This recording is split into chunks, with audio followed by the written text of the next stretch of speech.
Boa noite a todos, meu nome é André Mansano, eu sou médico especialista no tratamento de dores crônicas e nós vamos começar agora mais um Tira Dúvidas ao vivo a respeito de dor crônica. Então, quem tiver dúvida, por favor, é só escrever aqui abaixo desse vídeo, dessa transmissão.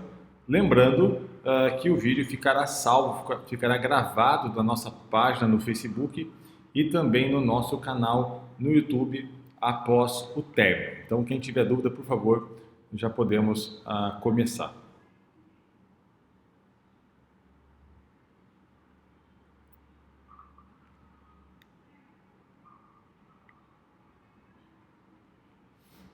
Aguardando aqui as primeiras perguntas. Giniane Paulinelli acena, um abraço, Giniane, assim como a Alessandra.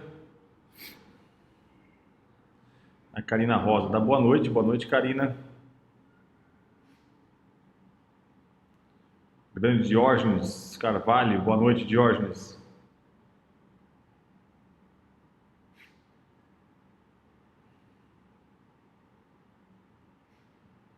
Chique Stile, Tatiane Cascardo, Dirceu Pedroso, assim como Carlos André Santos, dão boa noite. Boa noite a todos e obrigado aí pela participação. A Tatiane Cascardo começa uma frase aqui, doutor André, fiz implante mas a frase foi cortada. Sheila Gomes, boa noite, doutor. Tenho artrodese lombar com 6 parafusos e tenho sentido muita dor no quadril. O que pode ser? Então, Sheila, pacientes que são submetidos à artrodese, né, que é a colocação de pino e parafuso na coluna, podem continuar e podem evoluir com dores crônicas, no que a gente chama de síndrome pós-laminectomia. É muito importante definir a causa disso. Por exemplo, uma dor no quadril, ela pode não ter nada a ver com a cirurgia, por exemplo. Ela pode ser uma bursite do quadril, pode ser uma artrose no quadril. Mas sempre que o paciente fez uma artrodese e tem dor lombar no glúteo ou no quadril, nós somos obrigados a pensar na dor da articulação sacroiliaca. E eu vou mostrar para você o que é isso, só um pouquinho. Deixa eu achar uma animação aqui que vai exemplificar bem o que é isso. Isso que você vai ver aqui é a articulação sacroiliaca. É a articulação que fica entre o sacro, tá? E o ilíaco, que é o osso da bacia, tá bem? Essa articulação tem cartilagem como outra qualquer, como a do quadril, como a do joelho, do ombro, etc. E está sujeita a processos de degeneração. Especialmente nos pacientes que fazem artrodese, podem ter então uma alteração na biomecânica dessa articulação e evoluir com muita dor. Dor onde? Principalmente na região do glúteo, eventualmente no quadril e também pode eventualmente até descer para a perna, tá bem? A única forma de nós fazermos o diagnóstico de certeza da dor da articulação sacroiliaca é fazendo aquilo que nós chamamos de bloqueio diagnóstico, tá? Como que funciona isso? O bloqueio diagnóstico, nós colocamos o paciente deitado, tá bem, numa mesa cirúrgica, num ambiente todo preparado, com um aparelho de raio-x específico que vocês estão vendo aqui ao lado aqui dessa paciente na animação. Isso nós conseguimos localizar a articulação sacroiliaca. É possível localizar também com o auxílio do ultrassom, tá bem?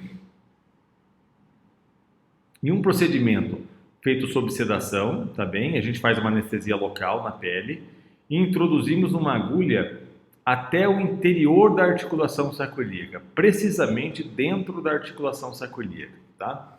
E injetamos uma substância anestésica e anti-inflamatória. Esse procedimento ele tem 2 objetivos. O primeiro objetivo é o diagnóstico. Por quê? Porque se eu injetar uma substância dentro da articulação e o paciente me disser depois que a dor melhorou, eu tenho certeza que a dor então vinha de fato dessa articulação, tá? E serve também como início do tratamento, já que nós injetamos uma substância anti-inflamatória, tá bem? Então, são coisas importantes a serem pensadas, Sheila. A Rosicléia, boa noite. A Karina diz, tenho dor crônica na região cervical que irradiam para trapézio e escápulas. Então, Karina, algo que a gente tem que pensar num paciente com dor cervical que irradia para a região do trapézio e escápulas é a dor facetária cervical. Isso que eu vou mostrar aqui para vocês são as facetas cervicais, tá?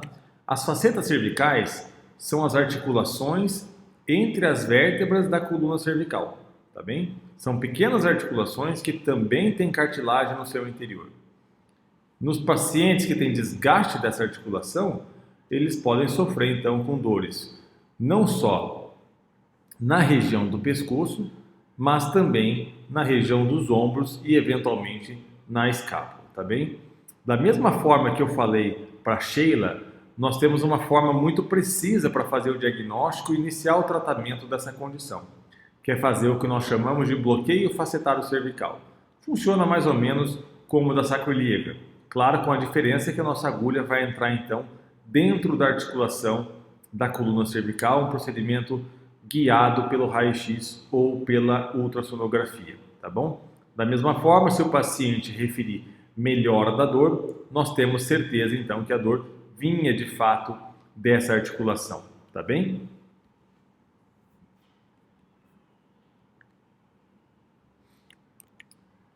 A Tayane Cascardo, então, fez um implante em dezembro, mas o estímulo não está descendo. Eu estou interpretando, Tayane, que você fez um implante de estimulador medular, tá? Existem vários tipos de implantes no corpo, claro, mas pelo que você está falando, que o estímulo não está descendo, eu estou interpretando que você está falando sobre o eletrodo de estimulação medular. Deixa eu mostrar primeiro o que é isso. Então, isso que vocês vão ver aqui é mais ou menos o que significa o eletrodo de estimulação medular. Nós colocamos, então, um eletrodo atrás da medula. Esse eletrodo é ligado a um gerador de radiofrequência, um gerador, que fica debaixo da pele do paciente como se fosse um marca-passo, emitindo impulsos elétricos continuamente, 24 horas por dia, na tentativa, então, de inibir a dor naquela região da medula, tá?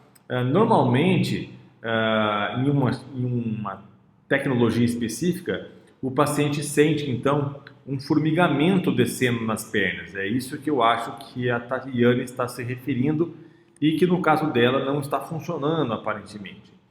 Então, Tayane, é preciso voltar no médico que colocou o implante, porque esse eletrodo, esse gerador, nós temos a capacidade de se comunicar, de nos comunicar com ele através de um computador. Então é preciso saber se está tudo certo, se não tem uma desconexão entre o eletrodo e o gerador, ou se ele não foi tracionado, se ele não mudou de lugar, que é uma das possibilidades, tá bem? A Neiana Samanta dá boa noite às duas, obrigado pela participação. A Denise Mausbach diz, Dr. André, boa noite. De quanto em quanto tempo pode ser repetido o bloqueio facetário lombar? Denise, ele pode ser repetido até de 2 em 2 semanas.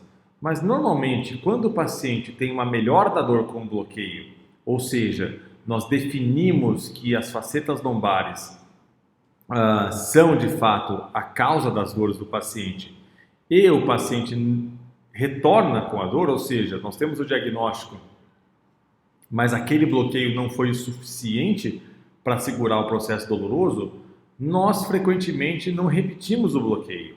Nós partimos para aquilo que nós chamamos de radiofrequência facetária, ou a risotomia. E o que é isso? Nós colocamos uma agulha específica ao lado de um nervinho que vai inervar a articulação facetária, tá bem?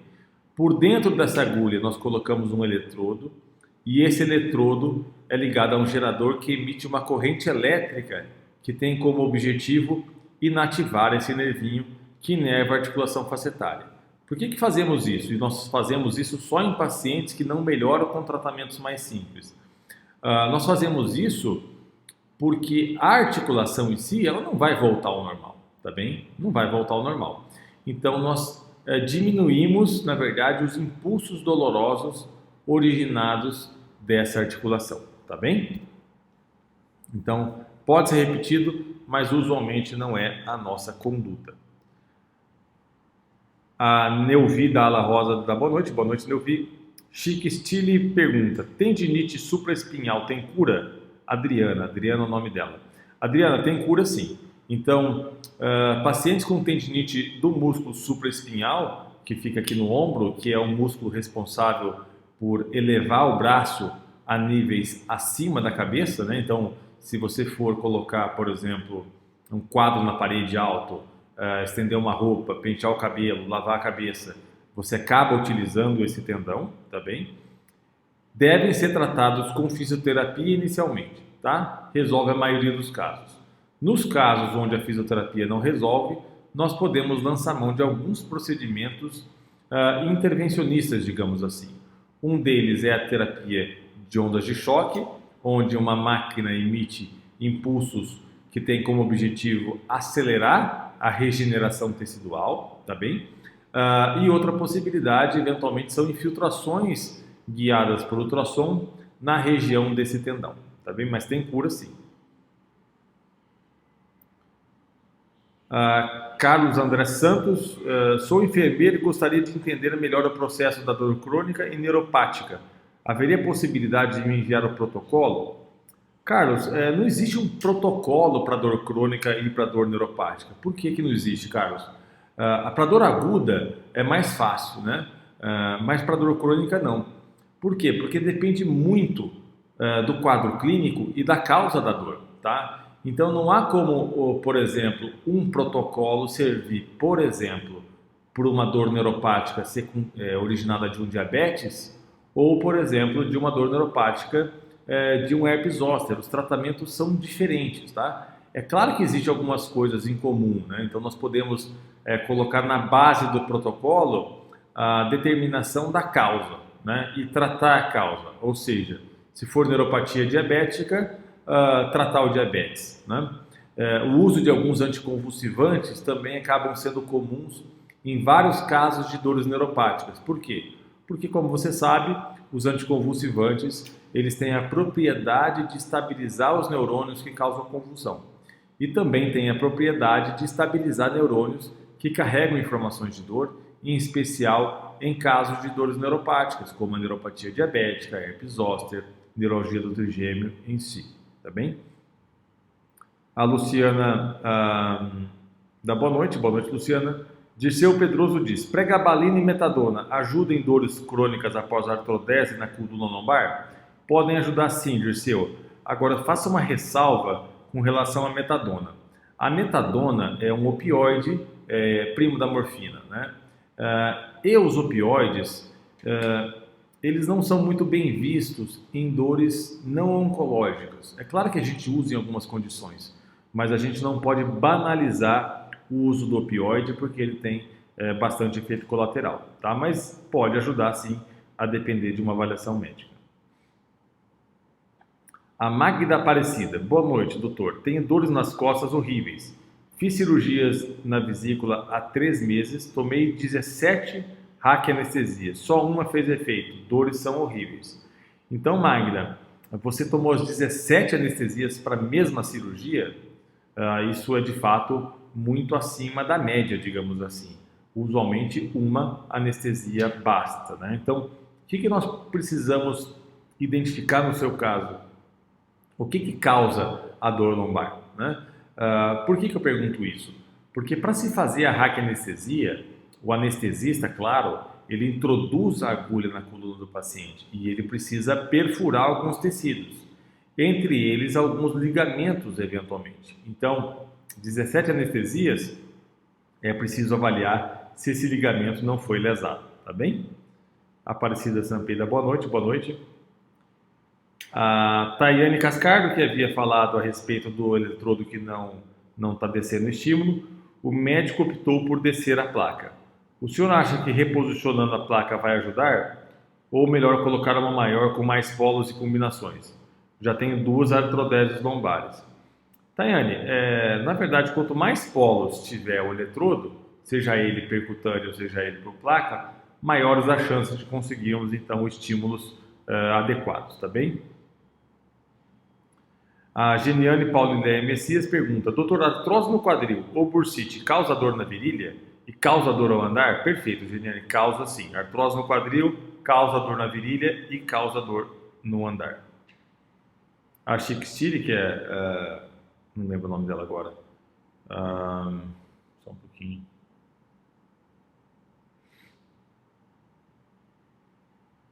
Adriana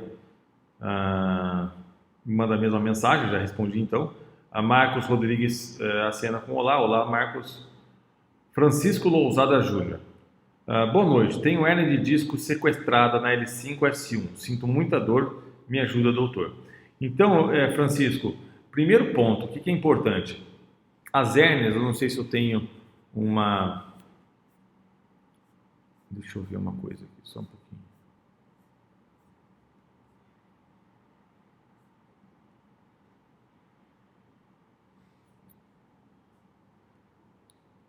Aqui.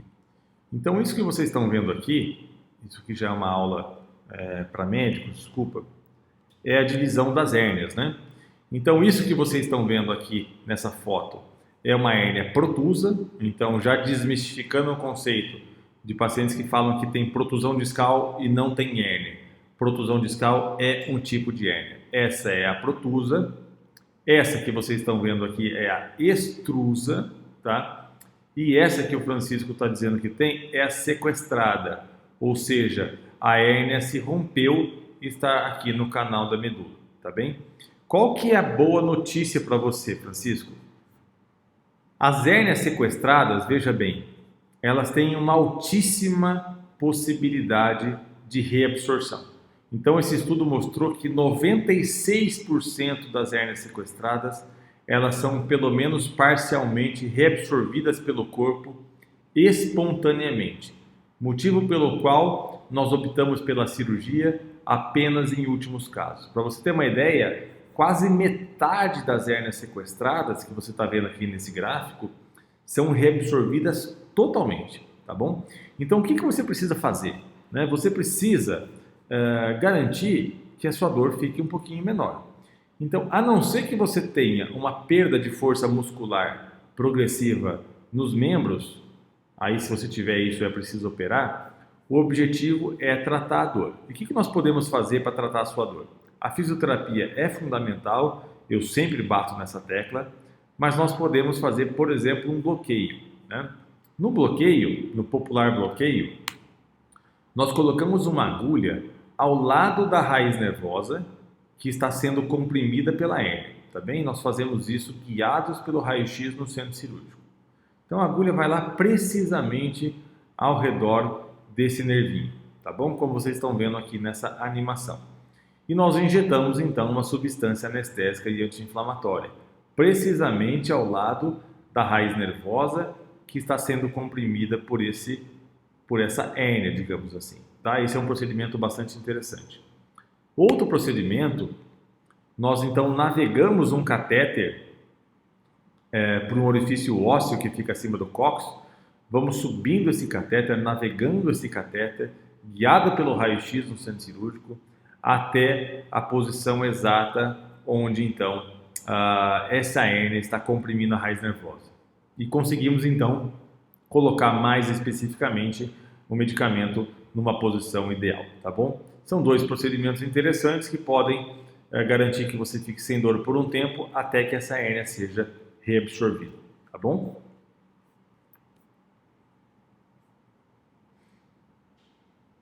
RFF Fabro acena aqui, boa noite.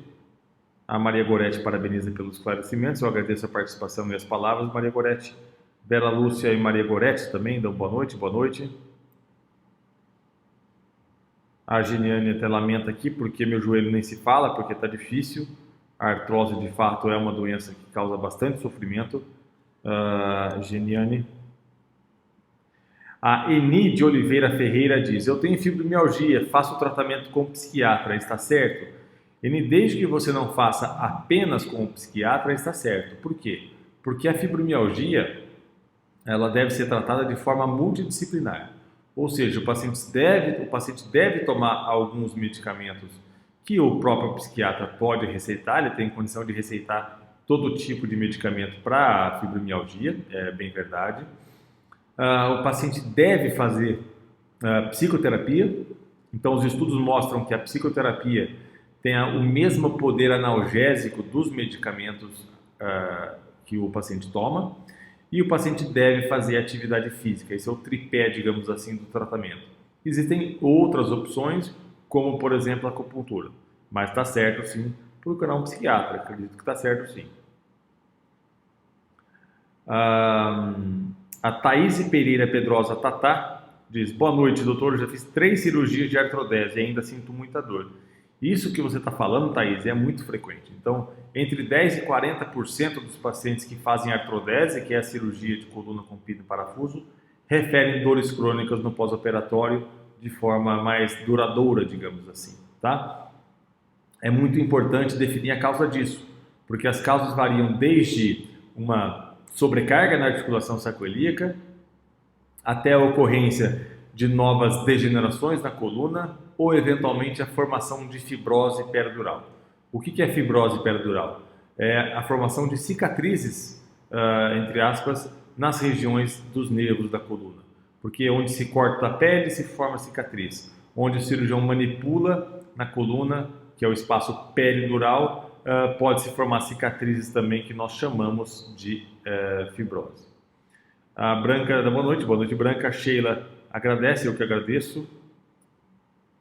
Ramon Ângelo Macena, Ramon, grande, um excelente médico de dor de Vitória, um grande abraço, Ramon. A Cássia Pina Barbosa Guiara, sendo também, assim como o André, Bruce Salles, o Bruce também é um colega, um amigo muito especial que trabalha com dor crônica no Nordeste. A Rosicler Chimizo diz: tenho uma lesão no menisco e ultimamente ando sentindo dores atrás do joelho. Há dias que nem consigo dobrar o joelho. O que me indica? Rosicler, dores atrás do joelho, nós precisamos investigar e um simples exame de ultrassonografia pode nos ajudar. Uma entidade chamada cisto de Baker, tá bem? O cisto de Baker acontece atrás do joelho, ele vai se formando uma cápsula com líquido dentro. Isso pode comprimir as estruturas do joelho e doer bastante. É possível puncionar esse cisto e esvaziar num procedimento guiado por ultrassom, tá bem? A Maria Cristina Amarante Fragoso diz: há mais de 2 meses estou com uma dor horrível no abdômen e nas pernas, horrível. Maria Cristina, eu não sei exatamente a sua idade, mas dores abdominais e nas pernas não é uma queixa muito comum de ser combinada, tá? Então, é importante que você seja examinada, isso é muito importante, tá? Porque nós precisamos principalmente excluir algumas causas mais graves. A Karina Rosa diz: esse procedimento se refere à radiofrequência? Karina, qual procedimento exatamente? Não sei qual procedimento você está se referindo. Não sei se quando você fez a sua pergunta eu estava falando sobre alguma coisa. Então me escreva em box, por favor, para eu responder essa pergunta. A Neuza Gonçalves diz: fibro que devo fazer para amenizar, pois não tem cura, doutor André. Respondi isso então para a paciente ouvinte Eni, tá? Então tá lá a minha resposta, Neuza Gonçalves.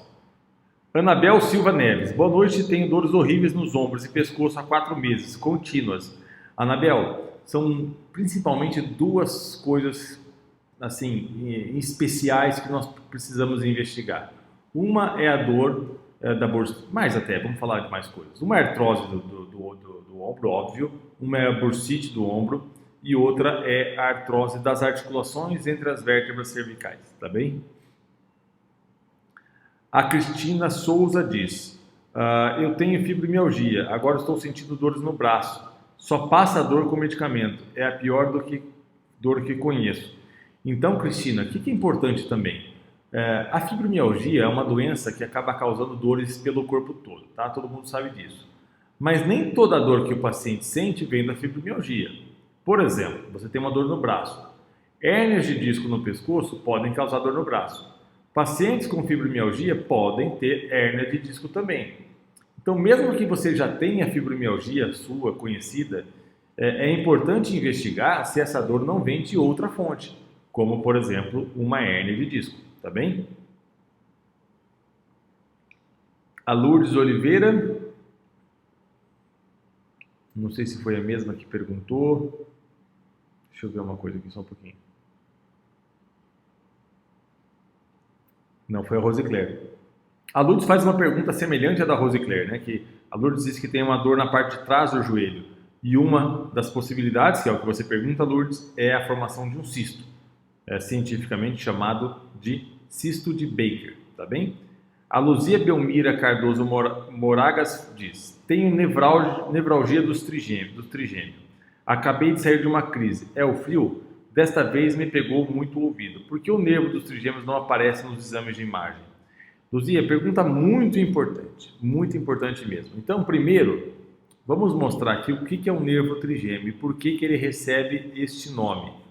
O nervo trigêmeo recebe esse nome porque ele tem 3 ramos, tá bem? O primeiro ramo chama-se oftálmico e ele vai inervar essa parte aqui de cima do rosto que vocês estão vendo aqui desenhada mais em roxo. O segundo ramo chama-se maxilar, que vai inervar essa parte do meio aqui do rosto. E o terceiro ramo chama-se mandibular, que vai inervar essa parte aqui inferior do rosto, inclusive parte da região do ouvido, tá bem? O paciente com neuralgia do trigêmeo, ele normalmente se queixa de crises de dores faciais em um ou mais ramos do trigêmeo, pode ser em um ou até nos 3, frequentemente do tipo choque, que vem em crises e pode ser desencadeadas por estímulos táteis. Tá? Vamos chegar na sua pergunta. Os exames de imagem, eles são úteis para quê? Para visualizar ou não uma compressão de uma artéria ou uma veia no nervo, tá? Porque é uma das grandes causas da neuralgia. Diagnosticar outros tipos de compressão, eventualmente até tumores, tá bom? Ou outras doenças como a esclerose múltipla. Agora, é muito importante saber que pacientes com neuralgia do trigêmeo podem ter exames de imagem totalmente normais, tá? Então, isso é uma verdade, tá? Com relação ao tratamento da neuralgia do trigêmeo, a gente sabe que inicialmente nós utilizamos então medicamentos, em especial medicamentos anticonvulsivantes, tá? Isso resolve mais ou menos 50 a 70% dos casos, tá? Quando não resolve, nós temos a opção de fazer então o tratamento intervencionista. Um deles é a radiofrequência, por exemplo, né? Um procedimento realizado sob sedação, sem necessidade de internação, então é indicado para pacientes que não melhoram com os medicamentos, ou naqueles pacientes cujo medicamento causa então muito efeito colateral. Então nós conseguimos, aqui a foto aqui à esquerda, é a foto real do nervo trigêmeo. Ele passa então por dentro de um orifício ósseo. Nós conseguimos localizar esse orifício ósseo através de um exame de raio-x, como vocês estão vendo aqui do lado esquerdo. E nós conseguimos colocar uma agulha dentro do nervo trigêmeo. Não precisa de cirurgia, não precisa de anestesia geral. E quando nós chegamos dentro do nervo trigêmeo, nós ligamos essa agulha a um eletrodo, a um gerador de radiofrequência que emite uma corrente elétrica para inativar o nervo, tá bem?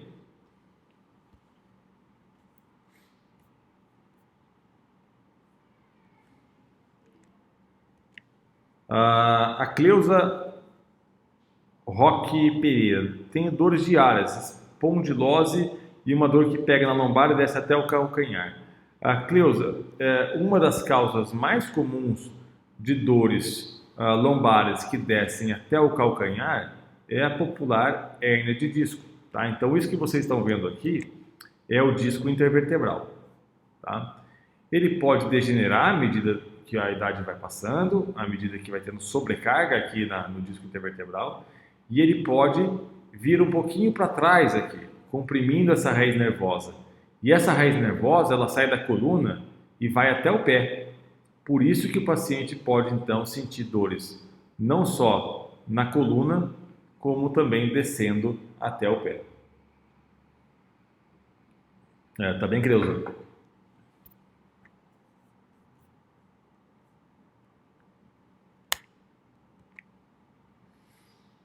A Thaís dá boa noite, Thaís. A Mary Weber diz: doutor, tenho artrose na coluna do lado direito. Tomava Artrolive, tive uma melhora da dor, eu tinha que pôr uma almofada atrás para me deitar, mas foi só um tempo, as dores voltaram. Dói até as costelas do estômago quando eu levanto da cadeira. Gostaria de saber se tem algum tratamento específico.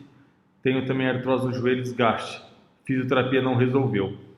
Uma das possibilidades, Mary, inicialmente, é fazer a infiltração dessas articulações da coluna onde você tem artrose, tá bem?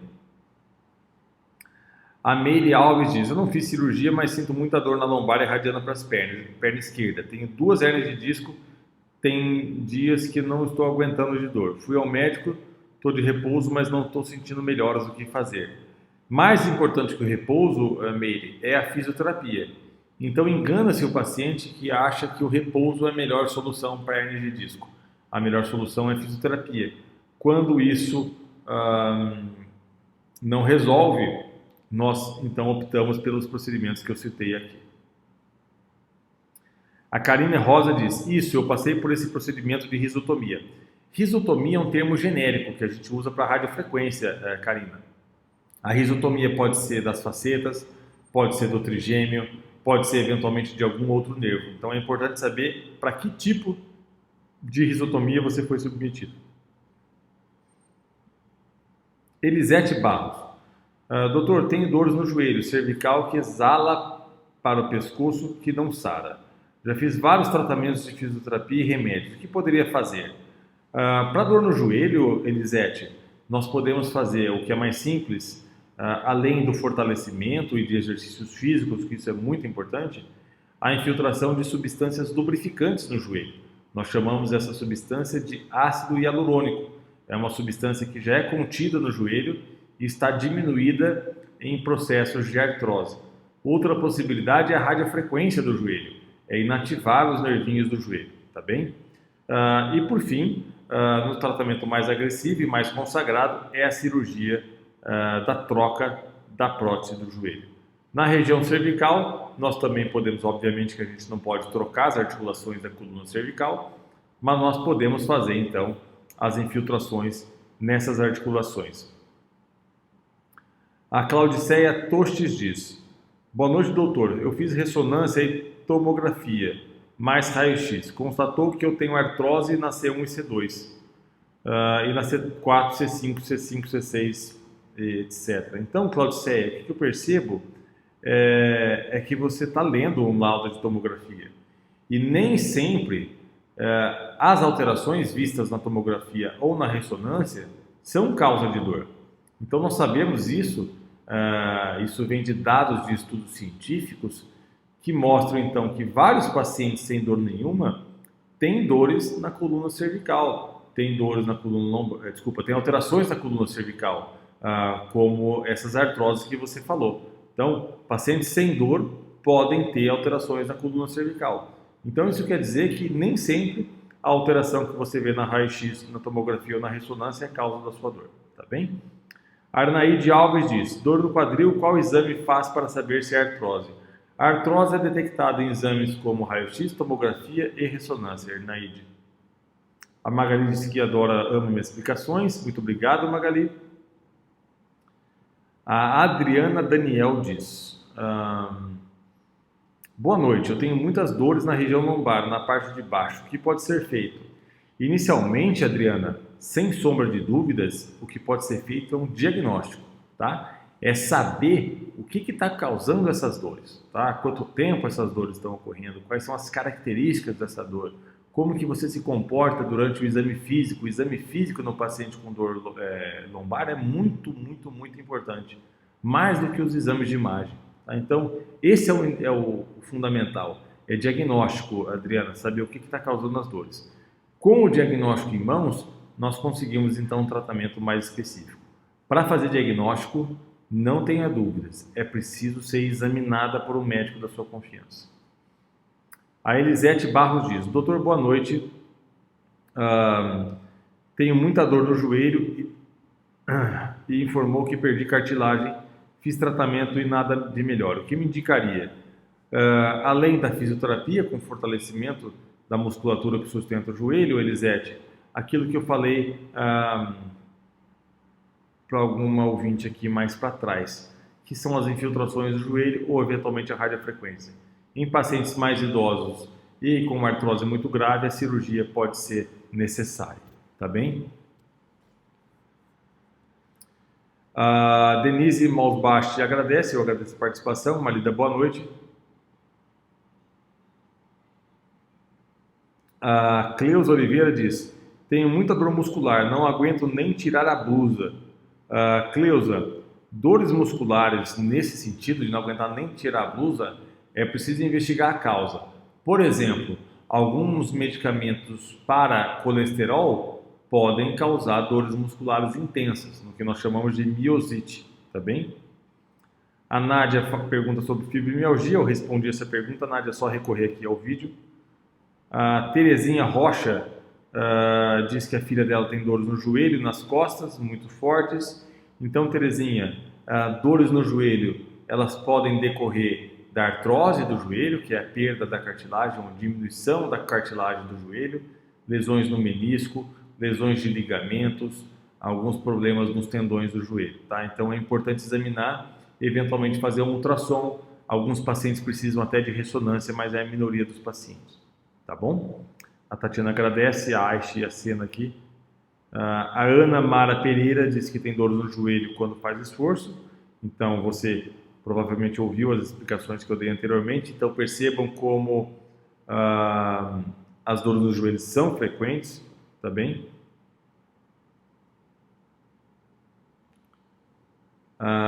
Francisco Lousadas, que se não me engano tinha uma hérnia sequestrada, diz: não tenho perda de força, já fiz o bloqueio e não resolveu nada. Se fez o bloqueio desde que tenha sido guiado pelo raio-x, que seja um bloqueio preciso, e não resolveu nada, o próximo passo é aquele procedimento do catéter. Se não resolver, é cirurgia mesmo, Francisco, tá bem? O Jorge Lima diz: boa noite, doutor André, fisioterapeuta, doutor Jorge Lima, abraço, grande abraço, Jorge.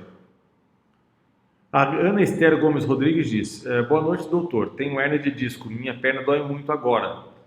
O que seria melhor além de remédios? Posso fazer ginástica? Pode, deve e deve fazer fisioterapia, Ana. Deve, sem sombra de dúvidas. A Rosalina dá boa noite, Rosalina. Francisco Lousada Júnior diz que toma gabapentina para ajudar na dor, porém não resolve muito ao paciente que tem hérnia sequestrada. Algum remédio para a dor? Francisco, o Conselho Federal de Medicina me proíbe, e acertadamente me proíbe, de receitar medicamentos pela internet sem examinar o paciente, obviamente, porque isso envolve riscos, tá bem? Eu peço desculpas. Maria Bezerra diz: boa noite, doutor, tenho desligamento do ombro, estou sentindo um cansaço no braço. Maria Bezerra, eu preciso ser muito sincera com você, eu não sei exatamente o que você quer dizer com desligamento no ombro. A Fátima Silva e Helena dão boa noite as duas. A Cláudia Rosa diz: estou sem força na mão por conta da fibromialgia. O que posso fazer para melhorar? Cláudia, fibromialgia não causa perda de força muscular, tá bem? Então, se você está com perda de força nas mãos, procure um médico para ser examinada, porque isso não vem da fibromialgia, tá? A Adair Imaculado dá boa noite, Adair. A Delma Paula dá boa noite, parabéns pelos esclarecimentos, um abraço, Delma. A Maria Cláudia Matsui: doutor, boa noite, tenho artrose no quadril, já fiz cirurgia e no lado direito tive que fazer uma reoperação devido a uma infecção. Vi que o senhor falou de uma pessoa que causa muitas dores na virilha e ao andar, que eu tenho muita dor, a artrose não tem cura. Não aguento mais de tanta dor, eu vou fazer uma outra cirurgia na coluna devido a uma hérnia que surgiu na coluna e está irradiando para a perna. Então, Maria, Cláudia, você perceba que você relata vários problemas. Uma é artrose no quadril e a outra é hérnia de disco. É preciso, de forma bastante categórica, determinar o que está causando as suas dores. Porque vamos imaginar que as suas dores vêm da hérnia de disco e você opera o quadril. É claro que a cirurgia não vai resolver, tá bem? Ou o contrário, você opera a hérnia de disco quando a dor vinha do quadril. Também é claro que a cirurgia da hérnia não vai resolver, tá bem? Então, isso é muito importante, tá? A Fátima Silva diz: tenho hérnia extrusa, L4 e L5. Meu médico queria fazer cirurgia, fiquei com medo. Então, Fátima, existem duas indicações clássicas para a cirurgia de coluna na hernia de disco. Primeira, é o paciente que tem dor que não melhora com nada, tá? Então, nada melhorou a dor, o paciente, então, pode ser submetido à cirurgia. Quando eu falo nada, inclusive esses procedimentos minimamente invasivos que eu citei anteriormente, tá?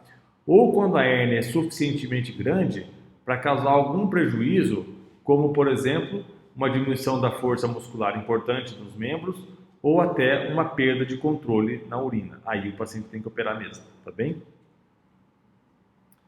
Luiz Augusto Siqueira diz: Dr. André, qual o procedimento mais avançado para substituir a ultrapassada artrodese? A artrodese hoje em dia, Augusto, tem sido cada vez menos indicada, mas tem algumas indicações que ainda são precisas, tá? O que cirurgicamente tem substituído a artrodese, na verdade, são descompressões mais econômicas, né? Então, o paciente às vezes tem um apertamento de um nervo, que antigamente se fazia uma descompressão do nervo mais artrodese, atualmente tem se preferido como regra só a descompressão, tá? Os estudos feitos na Escandinávia mostraram bons resultados, mas em alguns pacientes precisam fazer artrodese, mas é a minoria, tá bem? Rosalina Pereira diz: estou com dor nos dois joelhos, mas ainda no esquerdo. Já não consigo agachar e nem dobrar os joelhos. Vou fazer um raio-x dia 10. O que o senhor me aconselha? Eu aconselho, de fato, seguir com essa programação de fazer a radiografia, porque com certeza foi um médico que pediu, e fazer fisioterapia inicialmente, porque os exercícios físicos, na verdade, representam a intervenção que mais melhora o paciente com uma artrose de joelho, tá bem? A Vera Lúcia parabeniza pelas explicações, eu agradeço. A Sandra Silva pergunta se eu só cuido de coluna ou joelhos também, qualquer tipo de dor crônica, Sandra. A Rosicler Chimizo agradece, eu agradeço a participação. A Maria Neuza diz: boa noite, doutor, faço exercício físico regularmente, mas tenho muita dor na lombar. Então, Maria Neuza, é importante descobrir qual que é a causa disso. Então, uma das causas mais comuns de dor lombar crônica no adulto jovem é a degeneração do disco intervertebral. A segunda causa mais comum é a artrose da articulação entre as vértebras da coluna, tá bem? A Elizabeth Panício pergunta: boa noite, doutor. Esse bloqueio seria popular infiltração? Sim, mas o que é importante? É importante diferenciar infiltrações que nós chamamos de às cegas. O que significa isso? A infiltração que é feita só com uma injeção que não é guiada por um método de imagem. Das infiltrações feitas guiadas pelo raio-x ou pelo ultrassom, porque nós conseguimos localizar precisamente o alvo que nós vamos infiltrar, tá bem? A Bia Morim pergunta: olá, doutor, quando é indicado o neuroestimulador para bloquear a dor? Os neuroestimuladores, Bia, são indicados principalmente para dores após cirurgia de coluna, especialmente as dores nas pernas, síndrome dolorosa complexa regional ou outras dores neuropáticas, neuropatia diabética, por exemplo, neuralgia pós-herpética, e não é indicada para fibromialgia, não sei se essa é a sua dúvida. Eletrodo de estimulação medular não é indicado de forma alguma para fibromialgia, tá bem? A Giliane agradece, Cacau Magalhães da Sena. A Adair Imaculada Leite diz: fiz bloqueio na coluna através de laser o ano passado, mas não posso mexer muito o corpo, pois ainda sinto dor na lombar. O senhor não acha normal? Não, não acho normal. O que não quer dizer que seja uma complicação do procedimento, mas não é normal sentir dor, tá bem?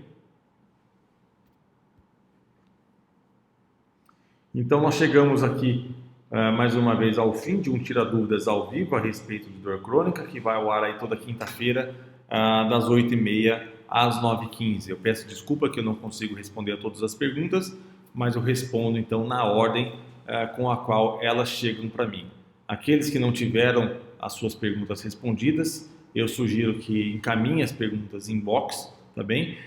Tem só um pouquinho de paciência, porque eu tento responder a todas à medida do possível, tá bem? Um abraço a todos e tenham aí uma boa noite.